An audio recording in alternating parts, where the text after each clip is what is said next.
بسم الله الرحمن الرحيم. أهلا بحضراتكم مع الجديد في الغزل والنسيج. فلله الحمد رب السماوات ورب الأرض رب العالمين، وله الكبرياء في السماوات والأرض وهو العزيز الحكيم. وبعد الصلاة والسلام على خير خلق الله محمد، تعالوا نشوف إيه الجديد في الغزل والنسيج. نبتدي بأسعار الخامات اللي هي عاملة أزمة الأيام دي كلها. إذا ذكرت القطن ذكرت الهند، وإذا ذكرت البوليستر ذكرت الصين، وإذا ذكرت المخاليط ذكرت أندونيسيا. دول الثلاث دول. بالنسبة للقطن، المرجع بتاع الأسعار هي الهند وأوزبكستان. أوزبكستان دي أنا بقول لكم هتبقى لها مستقبل خطير جدا السنين الجاية في أسعار الأقطاب. الصينيين عاملين في أوزبكستان مصانع واستثمارات رهيبة في مجال الغزول. أوزبكستان وتركمانستان وطاجكستان، الثلاث دول دول افتكروا جدا اللي أنا بقول لكم أهو. إحنا في 2026 في شهر 5، افتكروا في نهاية السنة وفي 2027 إن أوزبكستان وتركمانستان وطاجكستان هيبقوا ليهم مستقبل كتير جدا على الساحة العالمية في مجال الأقطان. طيب حاليا تعالوا نشوف الهند.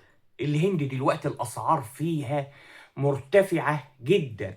النهاردة ال30 الممشط الكومباكت ب3 دولار 50. أنا بجيب لكم أرخص أسعار.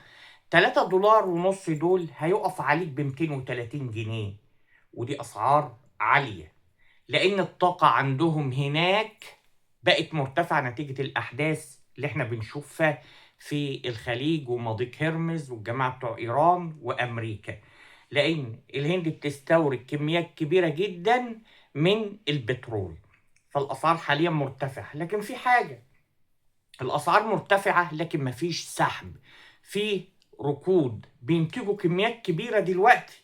يا جماعة تعالوا خدوا، مفيش حد بيستورد حاليا مين هيستورد 5 حاويات ب3 دولار ونص حاليا؟ تبقى حوالي 20 مليون ولا حاجة. صعب صعب، خاصة ان انت ممكن تخاف، محدش عارف اللي الاسعار تروح جاية واقعة مرة واحدة. يعني هي كنا شغالين بقالنا فترة على 2 دولار 90 2.90 قبل الأزمة اللي هي بتاعة الحرب.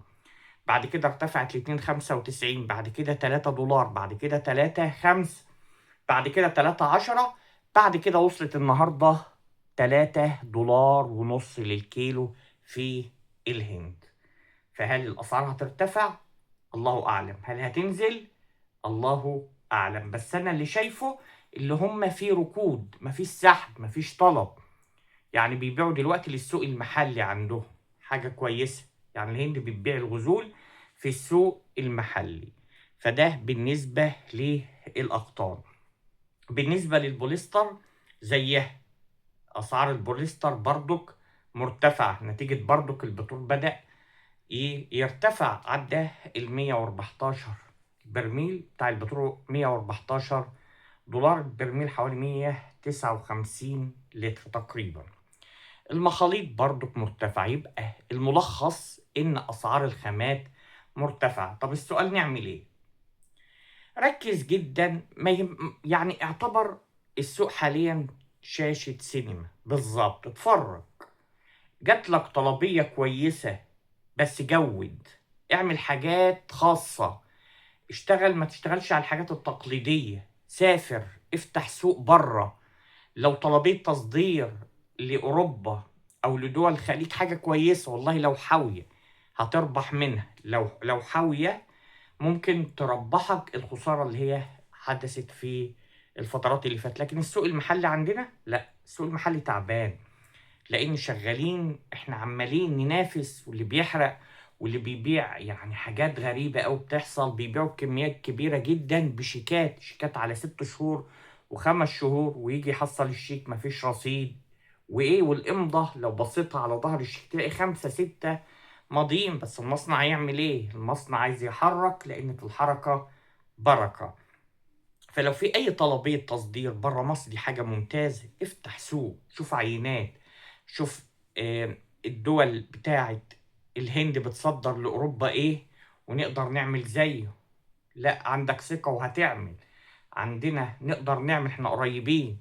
ونقدر نصدر ونقدر ننتج، لأن عندنا إنتاج كبير في مصر.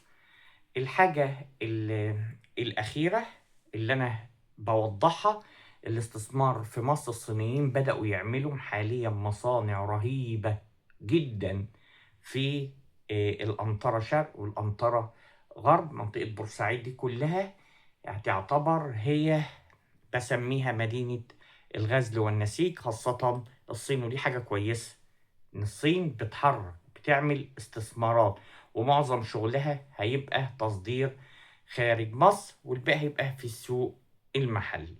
تحياتي لحضراتكم، مهندس محمد كمال معتمد. وسامحونا في التأثير، أنا أخوكم وصديقكم وحبيبكم. إذا أنا كنت مزعل حد فسامحوني. فبالتوفيق بإذن الله. تحياتي لحضراتكم.